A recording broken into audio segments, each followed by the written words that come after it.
Sí.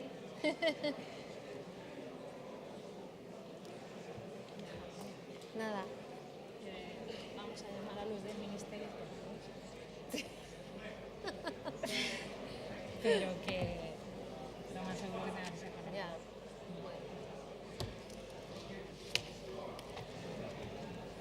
Buenos días. Muy buenos días a todos. Vamos a comenzar esta jornada. Suponemos que irá terminando de llegar la gente, pero para intentar ser puntuales por respeto a todos los asistentes. En primer lugar, antes de comenzar, me presento. Mi nombre es Isabel Bombal, trabajo en la Dirección General de Desarrollo Rural y Política Forestal del Ministerio de Agricultura, Pesca, Alimentación y Medio Ambiente. Y conmigo está mi compañera Carolina Gutiérrez, que trabajamos las dos en el equipo de innovación de la Dirección General. Somos responsables de I+D+I en la Secretaría General de Agricultura y Alimentación. En primer lugar, queríamos dar las gracias a los asistentes, a todos los que habéis venido presencialmente y también los que estáis siguiendo esta jornada virtualmente a través de streaming. Y, por supuesto, dar las gracias muy especialmente al CSIC, que nos ha cedido estas instalaciones tan grandiosas, tan impactantes para poder celebrar esta jornada y poder estar pues, con un aforo lo más grande posible en este bonito salón de actos. Así que muchísimas gracias al CSIC por su generosidad y por cedernos estas instalaciones, y también a los participantes del CSIC que están hoy con nosotros. También quería hacer un agradecimiento especial a todo el equipo de la Red Rural Nacional, que ha sido la encargada de organizar esta jornada, que, como siempre, en el ámbito de todo el Programa Nacional de Desarrollo Rural está realizando una labor excelente de organización y de gestión de todas las actividades de divulgación que estamos desarrollando, y muy especialmente en el ámbito de la innovación, donde la red tiene un papel relevante, muy importante en la materia, como digo, de divulgación y de información a todos los ciudadanos, como podréis ver también en la página web de la Red Rural, que os invito a visitar toda la parte correspondiente a innovación.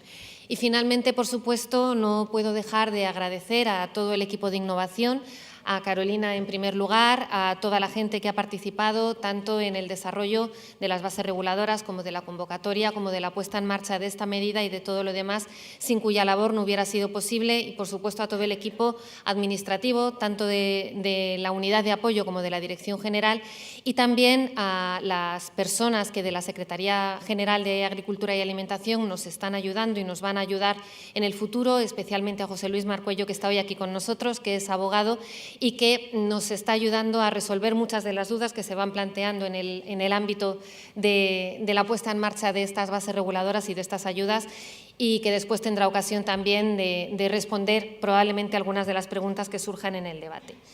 Entramos ya en el orden del día y simplemente trasladaros, como veréis, como habréis visto en las carpetas que se os han distribuido al llegar, que se trata de un orden del día de carácter muy práctico, totalmente orientado a la resolución de dudas y a la explicación concreta de las bases reguladoras publicadas en junio y de la convocatoria, cuya publicación va a ser inminente en noviembre, para poder facilitar de la forma más práctica posible el acceso a estas ayudas que, puesto que son las primeras, pues siempre existen más dificultades a la hora de ponerlas en marcha, ¿no? Es la primera convocatoria, estamos seguras de que después rodará con mucha más facilidad. Por tanto, yo voy a hacer una primera presentación que va a consistir en una explicación de los conceptos más importantes para acceder a esta línea de subvenciones y a resolver las dudas más frecuentes que se nos han ido planteando a medida que hemos ido construyendo toda la elaboración legislativa de estas subvenciones. Y después mi compañera Carolina va a hacer una presentación con las instrucciones prácticas para rellenar la solicitud, que va a estar en la sede electrónica, con datos importantes de cara a esos conceptos que aparecen en la solicitud, resolver también dudas vinculadas al proceso de completar la solicitud, y finalmente también una referencia al contenido del manual del solicitante, pues nos explicará dónde encontrarlo y en qué va a consistir, para facilitar también el acceso a este tipo de ayudas. Y finalmente habrá un debate donde ambas participaremos y si también José Luis puede aportarnos respuestas a las dudas de carácter legal que se vayan planteando, intentaremos tener un debate fluido con todos los participantes para que nos podáis trasladar cuáles son las dudas remanentes después de nuestras explicaciones y allanar al máximo el acceso a estas subvenciones. Se me ha olvidado también decir que dentro de las actividades de innovación, no solamente las ayudas que hoy vamos a explicar, sino que también otra labor importante divulgativa y de fomento de constitución de grupos operativos que ahora explicaremos es la de los grupos focales nacionales. Ya sabéis, algunos de los que estáis aquí presentes, que se celebró uno el año pasado relativo a regadíos, energía y medio ambiente y actualmente se está celebrando uno relativo a todo el ámbito del sector forestal y de los productos forestales. También contamos hoy con la presencia del coordinador de ese grupo, que es José María Solano, nuestro compañero de la Dirección General, que también nos ayudará, si su agenda se lo permite, porque se tiene que ir un poco antes, a resolver si surge alguna duda desde el ámbito de los productos forestales. Y en cualquier caso, después de esta jornada, seguiremos a vuestra disposición en la Dirección General y en el buzón de IDIAGRI, que después pondremos para que podáis tenerlo a vuestra disposición y, por tanto, esto es un proceso continuado. Sin más, voy a entrar en mi presentación. Solo deciros también que después de mi presentación habrá una pausa café. Creo que al entrar habéis visto ya dónde están situadas todas las cosas para el café, por tanto no tiene mucha pérdida. Y después ya continuaremos con la presentación de Carolina. Eso es un poco así. Bueno, perdonad si estoy mirando a la pantalla para no olvidarme de nada de lo que os quiero decir. Lo primero que os queríamos comentar es poner en contexto de qué es de lo que vamos a hablar. A estas alturas probablemente muchos de vosotros ya lo sabéis, estamos hablando de las ayudas que han sido puestas en marcha o han sido diseñadas por primera vez en el ámbito del desarrollo rural, de la programación de desarrollo rural, en el reglamento FEADER. Estamos hablando de una medida que se denomina Asociación Europea por la Innovación para la Productividad y la Sostenibilidad Agrícolas, cuyo objetivo finalmente es fomentar e intentar apoyar el desarrollo y la aplicación de la innovación en el sector agrario, alimentario y forestal en el marco del territorio rural. Y, por tanto, para facilitarlo, quiere hacerlo a través de dos iniciativas o de dos fases. Una, intentar catalizar la constitución de grupos de personas que puedan aportar soluciones a determinados problemas que existen en el territorio, soluciones que sean innovadoras, utilizando el conocimiento ya existente para ponerlas en práctica posteriormente. Esa primera fase será la de creación de grupos operativos dentro de la medida de cooperación en la submedida 16.1, como tenéis ahí. Esos son conceptos de programación que no tenéis por qué saber y que os pueden sonar un poco raros, pero en definitiva es crear grupos operativos, es decir, aglutinar a gente, parte de ellos que tengan un problema, parte de ellos que puedan tener una solución, ponerse en contacto, pensar conjuntamente en cómo aplicar esa solución desde un punto de vista práctico e innovador y finalmente redactar un proyecto innovador. Y en la segunda fase, es decir, la segunda línea de ayudas, la de proyectos de grupos operativos, lo que se hará será poner en práctica, ejecutar esos proyectos innovadores previamente pensados y redactados por el grupo operativo, por el conjunto de personas que puedan tener el problema y la solución o parte de la solución. Este tipo de ayudas están reflejadas en la programación de desarrollo rural en nuestro país, tanto en los PDRs autonómicos, concretamente en 15 de los 17 programas de desarrollo rural autonómicos, y en el programa de desarrollo rural nacional. De tal manera que en todos los programas donde aparecen, en el nacional y en los autonómicos, se encuentra reflejado en la medida de programación 16, de ahí lo de las submedidas 16.1 y 16.2, y tienen una base común bastante importante, los autonómicos y el nacional, pero hoy solamente vamos a hablar de las ayudas del Programa Nacional de Desarrollo Rural, que son las que gestionamos nosotros. Os invito, no obstante, a consultar la página web, bien la de la Red Rural Nacional, bien la del portal IDIA, que tiene acceso directo en la página del Ministerio de Agricultura, donde aparece la información actualizada de las convocatorias de los programas de desarrollo rural autonómicos y, por tanto, el acceso a estas convocatorias y las características específicas que se exigen para poder acceder a este tipo de ayudas a nivel autonómico. La diferencia fundamental es que en el Programa Nacional de Desarrollo Rural las ayudas están orientadas al ámbito supraautonómico, es decir, a grupos operativos, a conjuntos de personas de 2 o más comunidades autónomas o de carácter nacional, mientras que en el ámbito autonómico, en cada comunidad autónoma, están destinadas a actores, a grupos operativos que constituyen, que van a acceder a este tipo de ayudas y que son de la misma comunidad autónoma.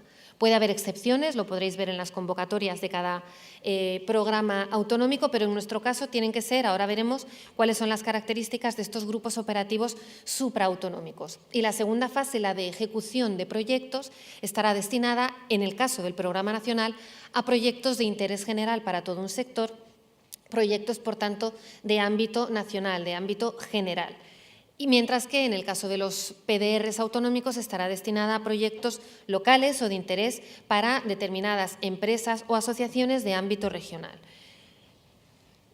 Como veréis también ahí, se trata de ayudas que son subvenciones directas y además en concurrencia competitiva. Por tanto, se trata de acceder a través de una solicitud a un proceso de selección donde, con una serie de criterios objetivos que después veremos, se van a seleccionar, se van a puntuar las solicitudes, y aquellas solicitudes que obtengan mayor puntuación en el ranking hasta acabar con el presupuesto destinado en cada convocatoria serán aquellas que consigan ser consideradas grupos operativos y, por tanto, acceder a la subvención.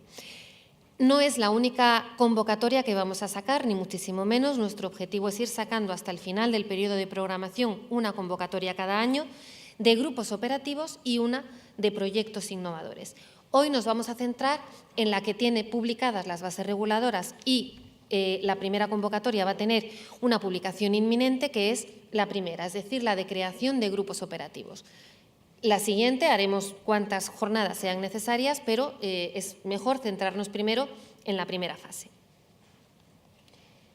El presupuesto inicial para esta ayuda con carácter general de innovación, es decir, tanto para la línea de creación de grupos operativos como para la línea de ejecución de proyectos innovadores, será de, inicialmente en el Programa Nacional, 47 millones de euros. Digo inicialmente porque está prevista una modificación del programa para incrementar esta cantidad, pero vamos a trabajar sobre lo que tenemos asegurado, que es esta cantidad.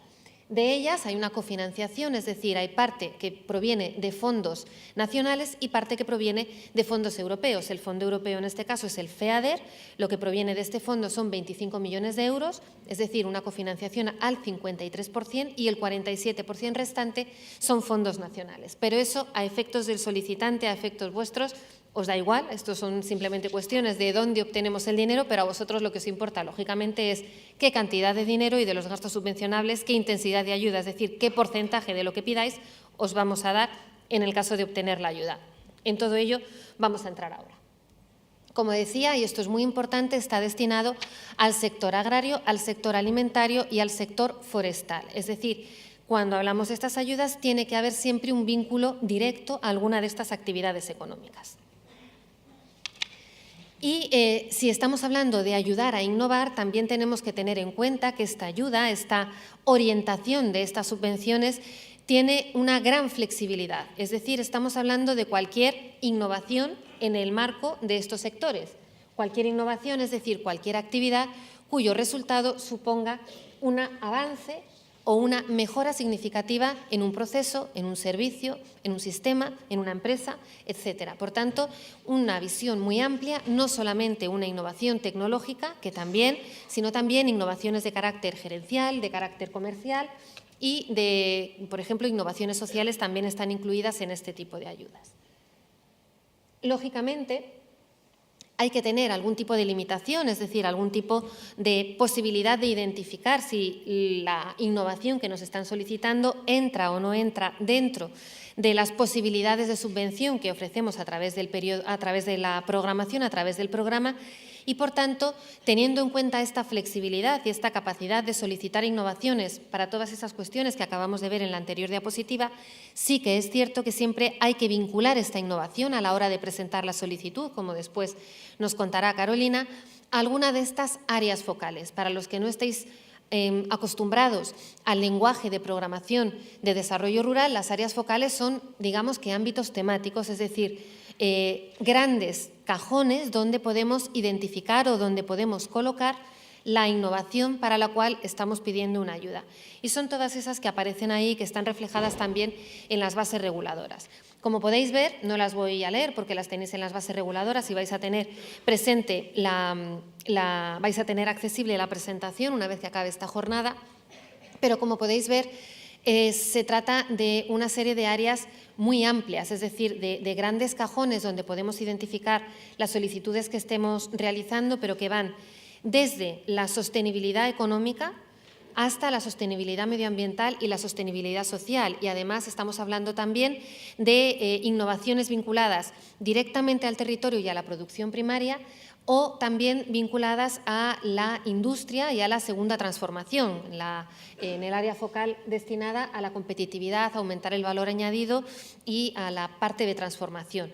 Y también, por supuesto, como he citado anteriormente, a la sostenibilidad medioambiental, a la mejora en la eficacia y en la eficiencia de los recursos, al agua, a la fuentes renovables de energía y a la bioeconomía. Por tanto, son grandes ámbitos donde prácticamente todo lo que se nos ocurra, en lo que podemos innovar, probablemente en vuestros ámbitos, en lo que estéis pensando, ya estaréis identificando una o varias áreas focales en las cuales podéis solicitar la ayuda. Es importante decir que a la hora de solicitarlo, y después Carolina nos lo explicará en su presentación, hay que vincular la solicitud a un producto final.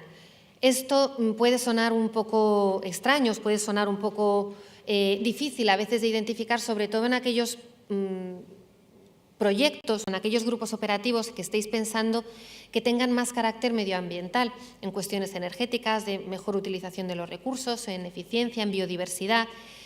No importa, es decir, lo importante es vincularlo a un producto para poder calcular después la intensidad de las ayudas, como ahora veréis. Por tanto, si es un proyecto de carácter medioambiental que va a contribuir a la mejora de la eficiencia de la utilización de los recursos en varios sectores o con carácter general en varios tipos de productos finales, con que identifiquéis uno o varios es suficiente, no pasa nada porque después el beneficio de la innovación sea más amplio. Lo importante a efectos de rellenar la solicitud y, por tanto, de calcular la ayuda es identificarlo. Por tanto, no se trata de un problema filosófico de la medida, sino de un problema de gestión de la medida. En cuanto a los límites máximos que aparece ahí, es importante también tener en cuenta que la medida de innovación, en este caso la Asociación Europea por la Innovación para la Productividad y la Sostenibilidad Agrícola, nos insta a las autoridades de gestión, es decir, a los responsables de los programas de desarrollo rural en las distintas regiones y en los distintos países, a intentar favorecer que se innove en aquello que realmente el sector y los habitantes del medio rural necesitan y, por tanto, no a imponer desde arriba, desde las administraciones, con nuestro criterio y con nuestros estudios y con nuestras matrices DAFO, en qué creemos que le va a venir bien al sector innovar y, por tanto, sacar ayudas para esas temáticas concretas, para esos topics, como se denominan en la política tradicional, en Horizonte 2020, la política tradicional I+D+I, sino que nos instan a dejar que el sector, dentro de esas grandes áreas focales, identifique para qué quiere destinar estos fondos de innovación. Y, por tanto, el enfoque es ascendente o bottom-up. Esto quiere decir que para poder hacer la programación, porque por un lado nos piden libertad absoluta para el sector, que además nosotros coincidimos en que así tiene que ser, porque es el sector el que mejor sabe en qué necesita invertir y en qué necesita innovar, pero por otro lado, Bruselas, a la hora de programar, nos exige destinar determinadas cantidades y partidas presupuestarias para cada temática. Por tanto, lo que hemos hecho ha sido destinar grandes cantidades para todo el periodo de programación y lo que iremos haciendo es, para conseguir ese equilibrio y evitar que se tire mucho de, por ejemplo, del ámbito de industrias, que se tire mucho porque las industrias están más acostumbradas a innovar, y entonces quede menos ayudas para la parte de biodiversidad, lo que hemos hecho ha sido intentar en las primeras convocatorias no poner ningún límite, y a medida que vayamos avanzando en la programación y en las convocatorias que vayamos sacando, si vemos que existe desequilibrio, iremos poniendo limitaciones máximas al presupuesto que podremos destinar a cada una de las áreas focales, para que al final la inversión sea un presupuesto equilibrado, pero con libertad dentro de cada área focal para que el sector decida en qué tiene que innovar.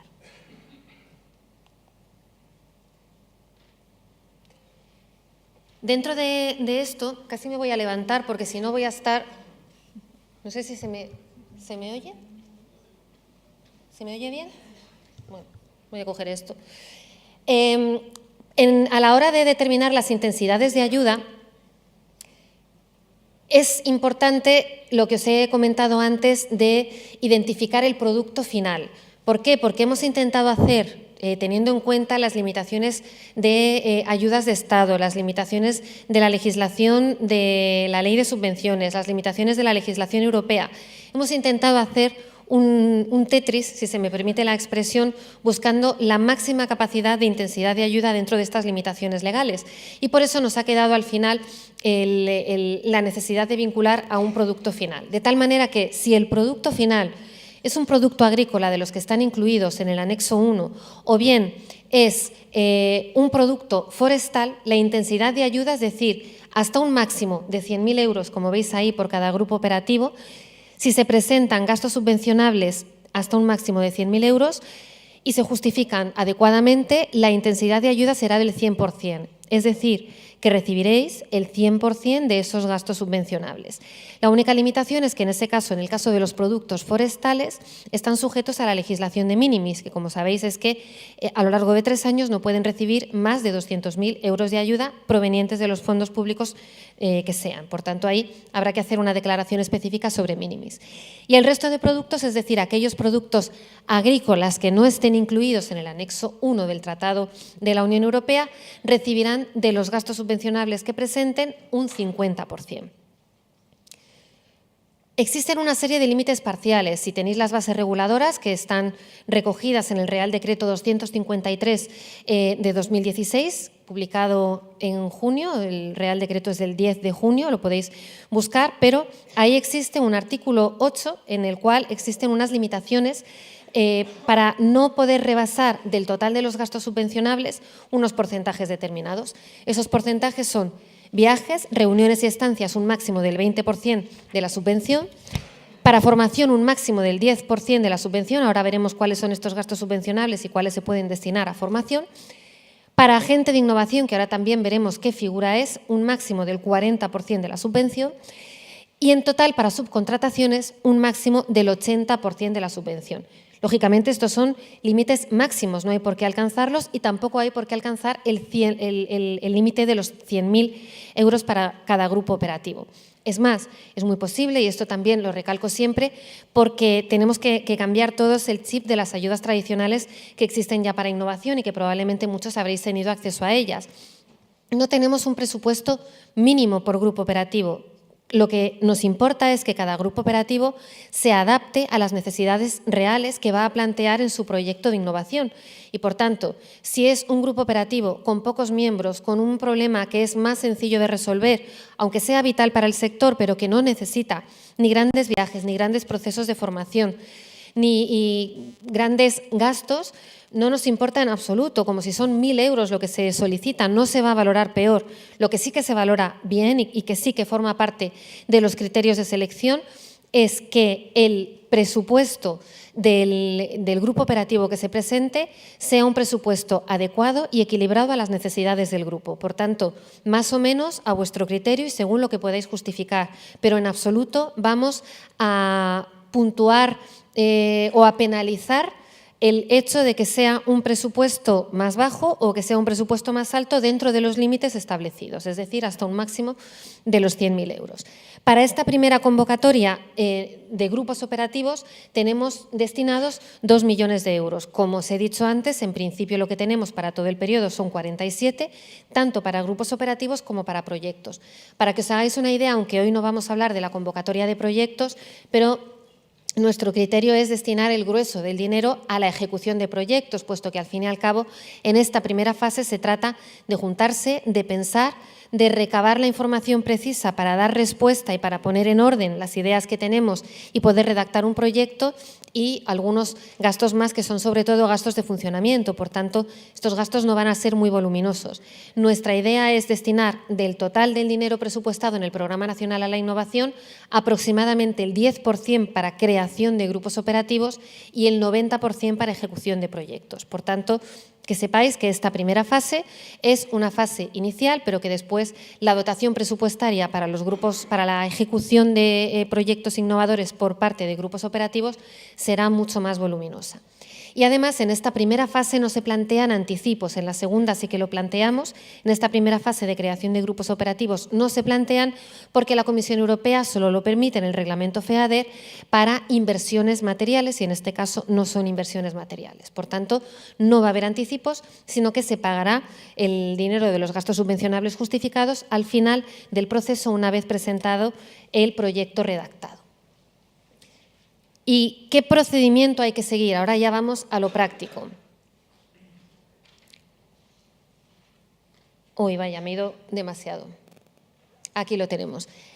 En esta primera convocatoria, que como decimos va a estar publicada en noviembre, va a estar publicada este mes, la idea, cuando se tenga una idea o se tenga la intención de presentarse con una serie de colaboradores a este tipo de ayudas, lo que habrá que hacer es presentar toda la documentación que se indique en la convocatoria, una vez que esté publicada la convocatoria en la sede electrónica y el resumen en el Boletín Oficial del Estado. Después Carolina nos contará exactamente en qué va a consistir.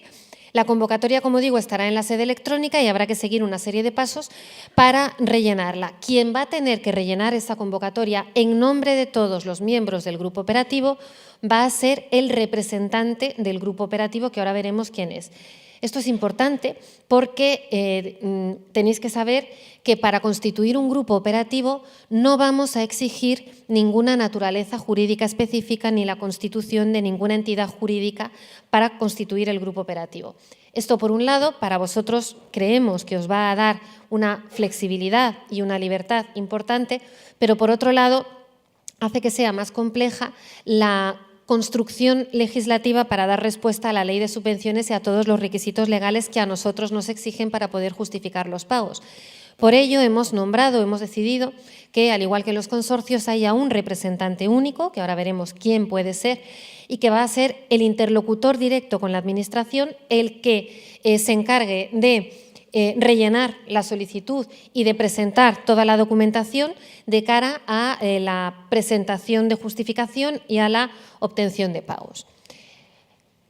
Nosotros vamos a dar un mes para la presentación tanto de la solicitud, una vez que se publique la convocatoria, como de toda la documentación adjunta. Habrá un periodo de subsanación si vemos que falta algo en todo este proceso para ver los criterios de elegibilidad, es decir, para ver que todas aquellas solicitudes que se presentan pueden pasar a la fase de competir para poder ver si van a obtener la subvención o no en todo este proceso.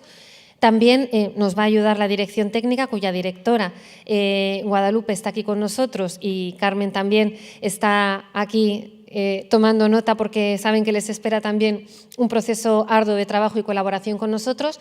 Vamos a evaluar muy bien desde el punto de vista de la legislación y de las exigencias legislativas si todas esas premisas, todos esos requisitos están en la solicitud.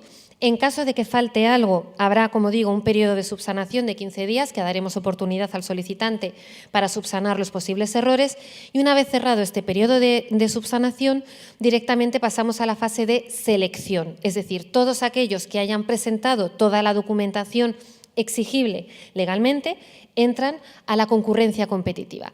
Y en ese proceso de selección hay una serie de criterios que veremos al final de la presentación, pero que tenéis ya en las bases reguladoras publicados, que han sido aprobados además por el Comité de Seguimiento del Programa Nacional de Desarrollo Rural y por la Comisión cuando nos ha publicado el programa, y que son una serie de criterios objetivos donde ponemos una serie de elementos a puntuar y documentación a presentar en estos elementos para poder comparar unos grupos operativos, unas solicitudes con otros. En ese proceso, dado que estamos evaluando conceptos como el de innovación, vamos a contar con la ayuda, con la colaboración del CEDETI, que como bien sabéis es un órgano que está especializado y que tiene una gran experiencia en proyectos de innovación, en ayudas relacionadas con la innovación, y el CEDETI hará una valoración técnica de estos proyectos y después habrá, como luego veremos, una comisión de valoración que decida ese ranking. De tal manera que habrá un máximo de 5 meses, que intentaremos acortar al máximo posible, pero un máximo de 5 meses para poder decidir cuáles son estos proyectos que han sido seleccionados. Y estos proyectos serán publicados. En el momento que se seleccionen, esas solicitudes que han sido seleccionadas serán consideradas grupos operativos.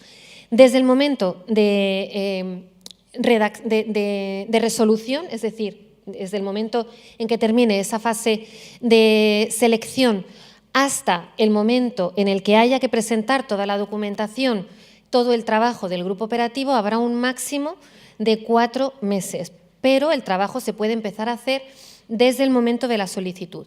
¿Qué quiere esto decir? Que si alguno presentáis vuestra solicitud y empezáis a trabajar antes de saber si se os ha otorgado la ayuda o no, si se os otorga finalmente, podéis presentar las justificaciones de los gastos en los que hayáis incurrido desde ese momento de la solicitud. Por tanto, habrá un periodo más largo que el de únicamente trabajo desde el momento de otorgamiento de la ayuda.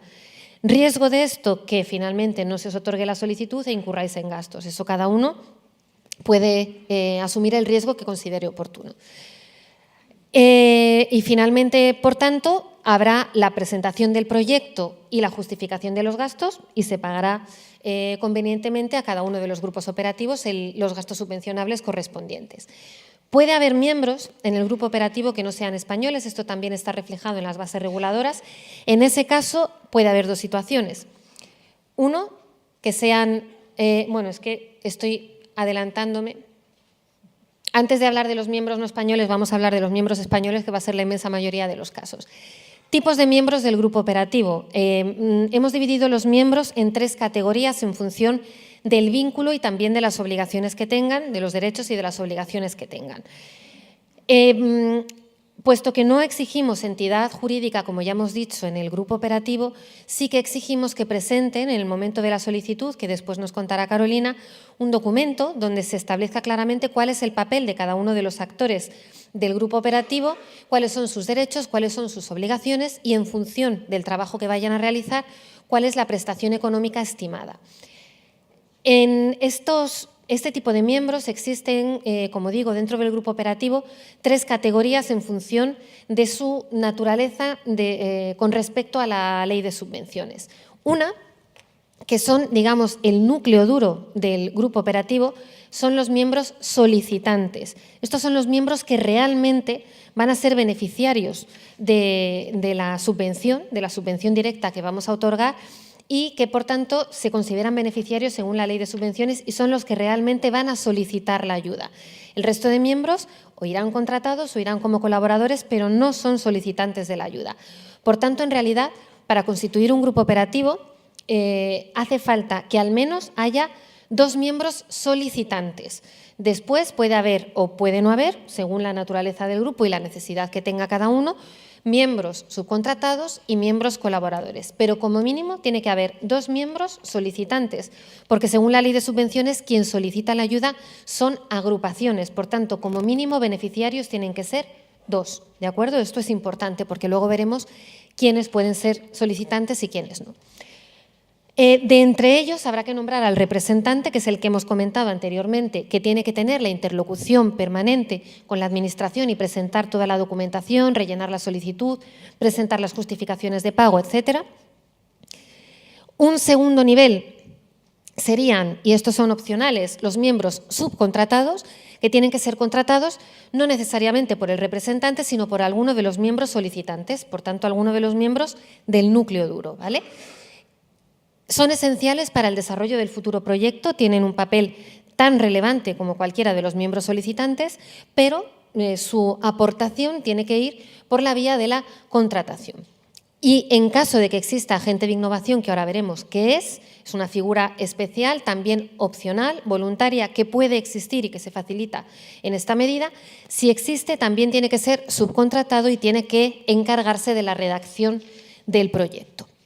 Un agente de innovación es una persona física o jurídica que participa como subcontratado en un grupo operativo cuando en realidad dentro de ese grupo operativo no hay miembros, normalmente de entre los beneficiarios, que tengan la capacidad, pues porque no están acostumbrados a trabajar con fondos europeos, a presentar convocatorias, porque no saben cómo encontrar ayuda para resolver el problema en el ámbito o en los ámbitos del conocimiento, porque no saben obtener otras fuentes de financiación. En definitiva, es una persona física o jurídica que sin tener por qué tener relación directa ni con el problema para el cual estamos planteando un proyecto innovador, ni con la solución técnica o de conocimiento del tipo que sea, sin embargo, tiene capacidad de redactar convocatorias, de gestionar fondos, de todas estas cuestiones que pueden ayudar al buen funcionamiento del grupo operativo y, por tanto,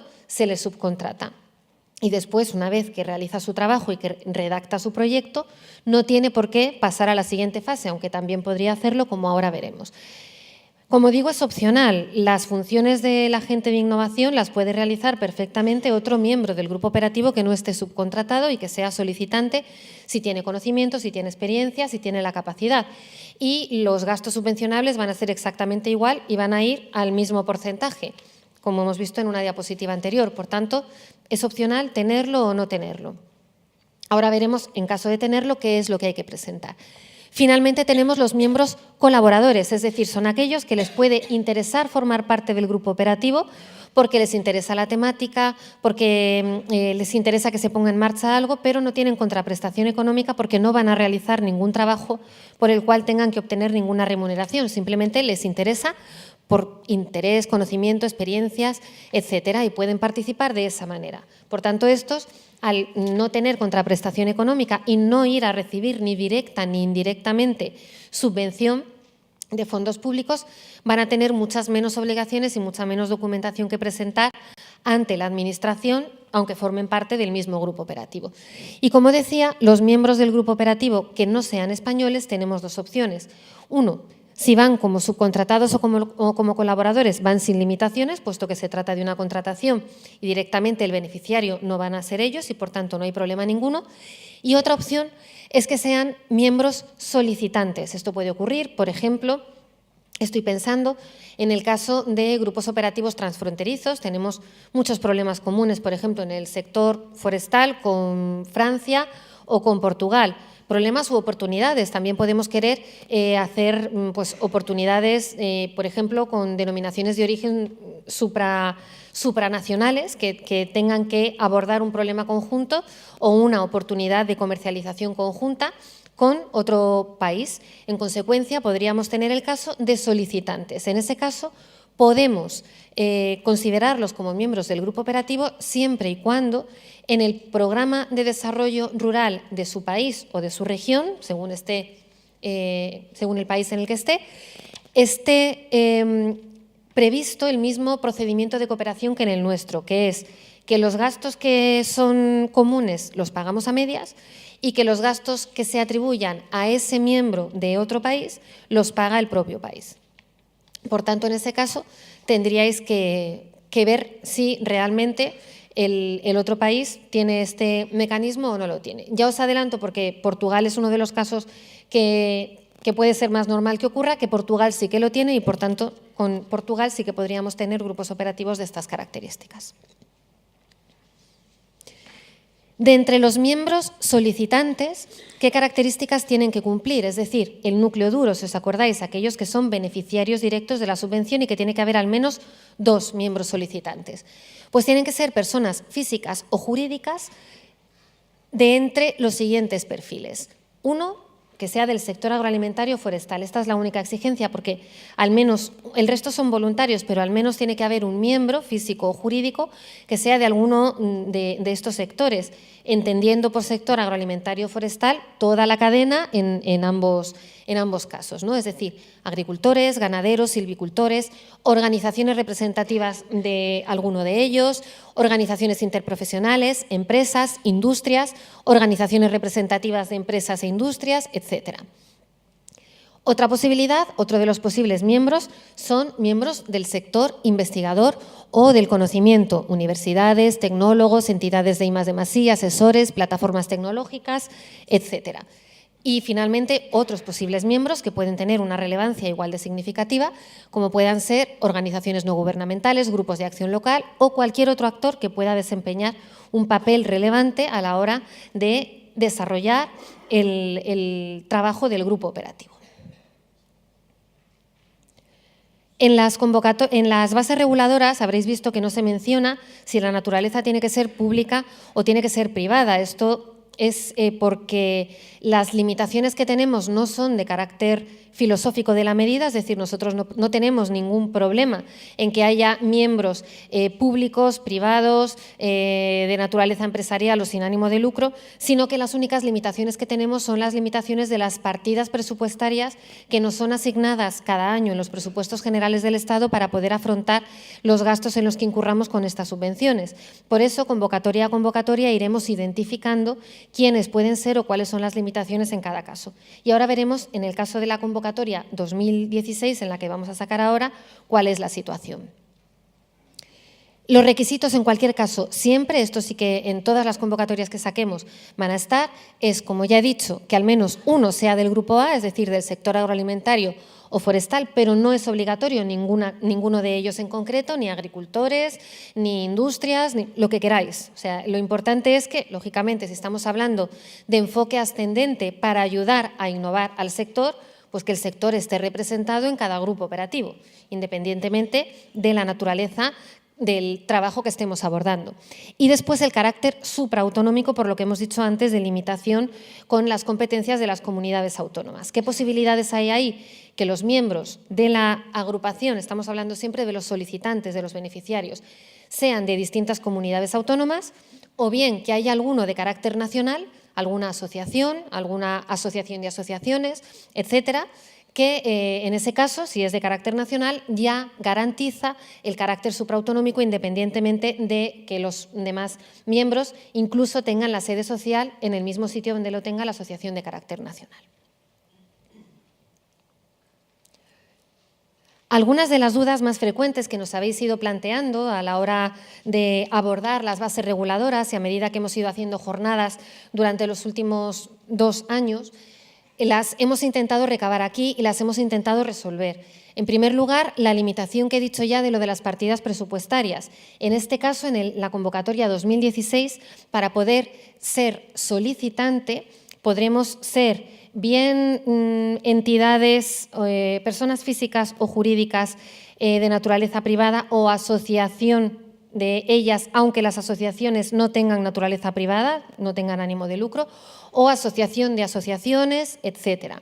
O también asociaciones sin ánimo de lucro, pero también de naturaleza privada. Es decir, que en este caso, por la limitación de las partidas presupuestarias asignadas, lo que no se puede ser es ser un solicitante de naturaleza pública. Para años sucesivos intentaremos que sí. Como digo, eso no quiere decir que no pueda haber miembros de naturaleza pública. Por supuesto que sí. Lo único que tendrán que ser contratados o ser colaboradores. Pero no hay ninguna limitación, como habéis visto antes también. La única limitación es que las subcontrataciones no superen el 80%, por tanto, entendemos que no tiene por qué haber ningún problema al respecto. Ya he dicho, por tanto, los organismos públicos pueden ser miembros, no pueden ser solicitantes y, en consecuencia, no pueden ser representantes. Las comunidades de regantes, no sé si hay alguno por aquí, también nos habéis preguntado en alguna ocasión, sí pueden ser solicitantes y representantes. Ocurre lo mismo. Las comunidades de regantes son corporaciones de derecho público y, por tanto, no podrían ser solicitantes, no pueden ser beneficiarios directos. Sí pueden ser subcontratados. Y los grupos de acción local. En este caso, tenemos una situación más delicada, puesto que su naturaleza puede variar. La respuesta que hemos obtenido de legislación y de la intervención delegada es que, en principio, el criterio sería tener un criterio flexible, un criterio amplio y, en consecuencia, si la representación dentro del grupo de acción local, si la representación pública está por debajo del 49%, consideraremos que su naturaleza es privada. Pero si está por encima, no. Como eso en el reglamento está limitado, pero puede haber excepciones, lo que nos recomiendan es que en el caso de grupos de acción local acudáis antes a nosotros para verlo de manera individualizada y poder decidir y poder ayudaros a presentar la solicitud de la mejor manera posible. ¿Se puede ser beneficiario de más de un grupo operativo? Por supuesto, un grupo operativo está vinculado a la redacción de un proyecto concreto, pero puede haber personas físicas o jurídicas involucradas en más de uno, porque puede haber problemas en los que participe o soluciones en las que participe. Por tanto, no hay ningún problema. También es cierto que un mismo conjunto de personas pueden solicitar distintos grupos operativos, pero parece razonable que haya algún cambio, al menos dentro de la composición del grupo operativo, si estamos abordando problemas diferentes. Pero, como digo, eso tampoco es limitante, es decir, que dependerá de la validez técnica de acuerdo con los criterios de selección y no habrá exclusión porque haya miembros que estén en varios grupos operativos o en varias solicitudes. Se puede solicitar la fase 2 sin pasar por la fase 1, es decir, se puede ir directamente a la fase de proyecto sin pasar por la fase de grupo operativo. Sí que se puede, en el momento, lógicamente, en que se publique la convocatoria de proyecto. Si ya se ha hecho la labor previa de trabajar en pensar, en redactar un proyecto y se sabe en qué se quiere innovar y cómo hacerlo, no hace falta ir a la primera convocatoria, sino que directamente se puede acceder a la de proyectos en el momento en que se publique. Y tampoco habrá, por supuesto, ninguna penalización al respecto. ¿Cómo se acredita la pertinencia al sector agroalimentario? Pues a través de los estatutos, a través de la declaración de impuesto de actividades económicas o a través de cualquier otra documentación que lo pueda acreditar. ¿Es obligatorio que haya una entidad de investigación o de conocimiento? No, no es obligatorio. Como ya hemos dicho, la única obligación es que haya algún miembro del sector, pero en el amplio sentido de la palabra sector, dentro del grupo operativo. Parece razonable que cuando estamos hablando de innovación haya una cierta predisposición o una cierta relevancia dentro de los grupos operativos de entidades del conocimiento, porque son las que tienen el conocimiento para poder aportarlo. Pero no es indispensable ni es obligatorio. Habrá que ver caso por caso cuál es la situación de cada grupo operativo. Si acceden a la fase 2, la composición de la agrupación o del grupo operativo tiene que mantenerse igual que en la fase 1.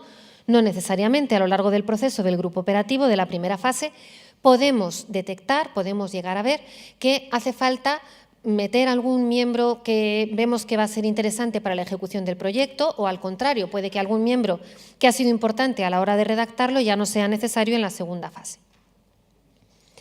¿Puede existir vinculación profesional o económica entre los solicitantes?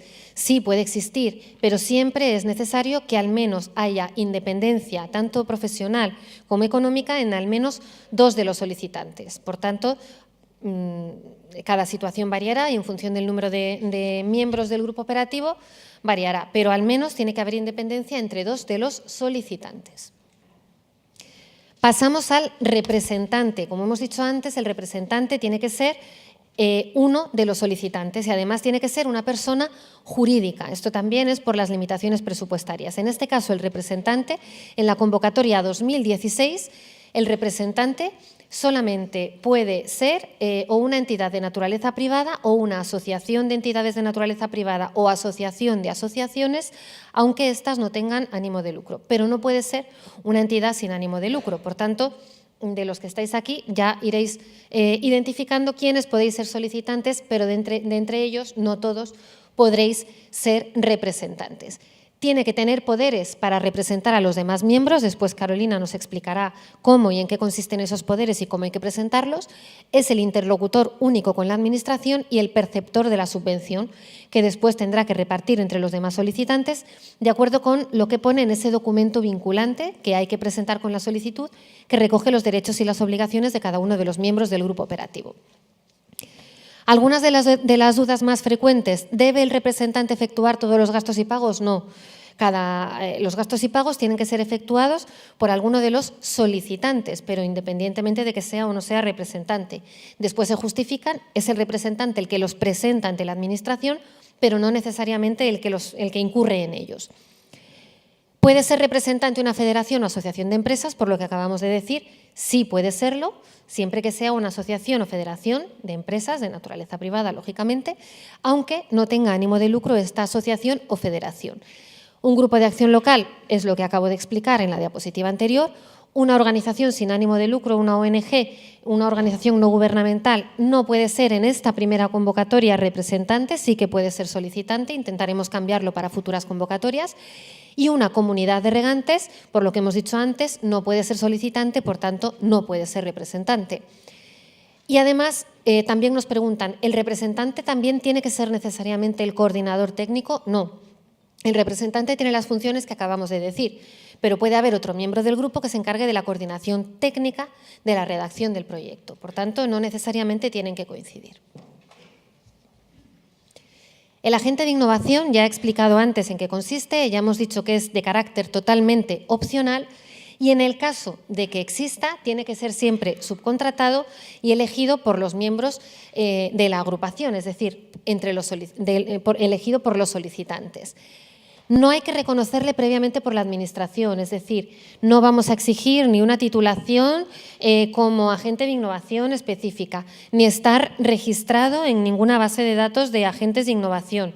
Esto es en el caso del Programa Nacional de Desarrollo Rural. Os recuerdo que puede haber modificaciones en los programas de desarrollo rural autonómico y, por tanto, si vais a acceder como agente de innovación a alguna convocatoria autonómica, por favor, leed bien la convocatoria porque ahí puede haber requisitos adicionales. Nosotros no ponemos más requisitos, sencillamente tiene que acreditar los méritos junto con la solicitud, después Carolina nos contará también en qué consisten esos méritos y deciros también que la solicitud la resolvemos como un todo, es decir, al agente de innovación, en el caso de que exista, lo consideraremos como un miembro más, lo evaluaremos como un miembro más y contribuirá esa evaluación a través de los criterios de selección, obtener la valoración oportuna. Si la solicitud obtiene la puntuación suficiente, pasará. Si no la obtiene, no pasará. Pero lo que no vamos a hacer es decir, el grupo operativo nos gusta la idea en la que trabaja, cumple todos los requisitos, el agente de innovación no cumple. Por tanto, aprueba el grupo, pero sin el agente de innovación. Eso no ocurre. El agente de innovación es un miembro más y, por tanto, se valora como un miembro más. Y si existe, tiene la obligación de ser él el que redacte el proyecto. ¿Es mejor ser agente de innovación o solicitante? Pues por lo que os estoy diciendo, up to you, que dicen los ingleses, depende, cada uno tiene que decidir según la naturaleza del problema y del grupo operativo, en el caso de que pueda ser una u otra cosa, qué es lo que más le conviene. El agente de innovación no puede ser representante, puesto que tiene que ser subcontratado. ¿Es necesario presentar 3 ofertas de agente de innovación? Con el agente de innovación pasa lo mismo que con cualquier otra subcontratación. Solamente es necesario presentar 3 ofertas en el caso de que el coste supere los 18.000 euros más IVA, que es lo que establece ahora mismo la Ley General de Subvenciones. Si se modifica la ley, pues lo que establezca la ley en ese momento. Si el presupuesto estimado está por debajo de eso, no hace falta presentar ninguna oferta adicional, directamente se puede contratar. Y si puede formar parte del agente de innovación de la fase 2 de ejecución de proyectos, por lo que he comentado antes, sí, pero ya no sería agente de innovación, porque la función del agente de innovación al final es la de redactar el proyecto. Podría pasar a esa fase como un miembro más, incluso como coordinador de la ejecución del proyecto. ¿Puede un organismo público ser agente de innovación? Sí, por supuesto que sí. Gastos subvencionables están reflejados en las bases reguladoras, los tenéis en el Real Decreto 253 del 2016 y son los que aparecen aquí. Como veis, la mayoría son gastos de funcionamiento, viajes, reuniones, estancias de los miembros de la agrupación, transporte, alojamiento, manutención, espacios para reuniones, acciones formativas puntuales, concretas y justificadas cuando haga falta para poner en marcha una innovación, tener una acción formativa de alguno de los miembros del grupo si se justifica convenientemente, ese curso, esa acción, la compra, lo que sea, se puede justificar como parte de los gastos subvencionables. Los servicios de un agente de innovación, como ya hemos dicho, servicios para elaboración de estudios, diagnósticos, planes empresariales o equivalentes, diseño y redacción del proyecto. Esto es importante porque hay veces que se identifica una innovación y una oportunidad en el ámbito de la innovación, pero no se sabe si esa innovación va a resultar finalmente rentable o si económicamente va a ser viable o si legalmente va a ser viable. Se puede identificar, pero no sabemos si en este momento pues algún producto está autorizado, no está autorizado, en fin, una serie de situaciones que se pueden dar. De tal manera que dentro de estos gastos, de este periodo de creación de grupo operativo, se pueden también justificar estos estudios para ver la viabilidad desde todos los puntos de vista del proyecto, de la idea innovadora que estamos desarrollando. En el caso de que se llegue a la conclusión a través de estos estudios de que no es viable, aunque exista una idea innovadora, no es viable o no existe una solución al problema sobre el que estamos trabajando, es importante también saber que el grupo operativo también recibirá el dinero correspondiente a los gastos subvencionables en los cuales se haya incurrido. Es decir, sabemos que las innovaciones, la innovación o el intento de innovación implica un riesgo e implica en muchos casos fracasos. No es necesario el llegar ni a ejecutar el proyecto ni a redactarlo. Lo que sí que habrá que redactar en el caso de que se obtenga una vía sin salida, por lo que sea, por estos estudios de viabilidad económica, técnica, legal, etcétera, habrá que justificar muy bien el por qué se ha trabajado sobre esa idea innovadora y se ha llegado a la conclusión de que en estos momentos no se puede ejecutar un proyecto innovador para poder cobrar los gastos en los que se haya incurrido, ¿de acuerdo? Los servicios del auditor, hay que auditar todos los gastos subvencionables y, por tanto, estos servicios también se considerarán gastos subvencionables y, por tanto, se podrán pagar al 100% en los casos que hemos visto anteriormente. Actividades de divulgación dentro del funcionamiento del grupo, adicionales a las obligatorias a través de la Red Rural Nacional. Luego tenemos una diapositiva sobre estas actividades de divulgación.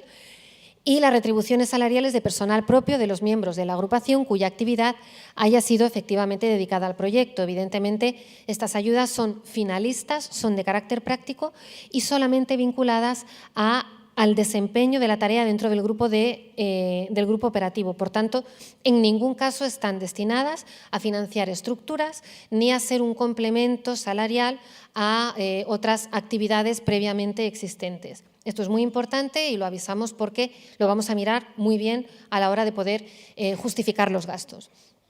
El IVA será subvencionable cuando no sea recuperable. Algunas de las dudas más frecuentes, la de desde qué fecha se puede incurrir en gasto, ya lo hemos comentado al principio, es decir, desde el momento de la solicitud. Los gastos de personal público, ya lo hemos dicho, sí que son subvencionables siempre que sean personal propio de alguno de los miembros solicitantes o subcontratados y que se justifique convenientemente de acuerdo con los criterios que ponen las bases reguladoras. Tienen que ser, por tanto, personal propio y tiene que estar en plantilla en alguno de estos miembros solicitantes. Los autónomos, en consecuencia, si no tienen una nómina, no son subvencionables. El personal propio, como ya hemos dicho, tiene que estar en plantilla al menos desde la fecha de presentación de la solicitud. Los gastos notariales no están recogidos en las bases reguladoras, por tanto, no son gastos subvencionables. Los viajes en vehículo propio, en alguna jornada que hemos hecho anteriormente nos han preguntado, puesto que en las bases reguladoras aparece como justificante el título de viaje, nos han presentado si sería posible justificarlo a través del kilometraje cuando se va en vehículo propio, que son muchos casos. Lo hemos hablado con la intervención delegada y nos ha dicho que sí. Por tanto, en el manual del solicitante incluiremos una referencia a cómo hay que justificar esto de acuerdo con qué Real Decreto, donde pone el coste por kilómetro y cómo hay que hacerlo. El auditor sí que debe verificar los gastos de todos los miembros de la agrupación. Lo único que se puede verificar con un solo auditor todos los gastos o por separado, eso ya como vosotros queráis. Quien subcontrata, ya hemos dicho también que tiene que ser alguno de los miembros solicitantes, no necesariamente el representante, pero también puede ser el representante, y solamente hay que presentar 3 ofertas si se supera ese límite de los 18.000 euros más IVA. Incompatibilidad con otras ayudas, FEADER, otros fondos. También nos han preguntado, ¿puede haber personal dentro de algunas entidades que esté trabajando en otros proyectos? Si se puede justificar convenientemente y separar muy bien las tareas y las horas dedicadas por ese personal a un proyecto y a otro, y se justifica convenientemente, aunque haya otros proyectos que también reciben fondos públicos, sí que se puede, ese mismo personal puede participar en los mismos.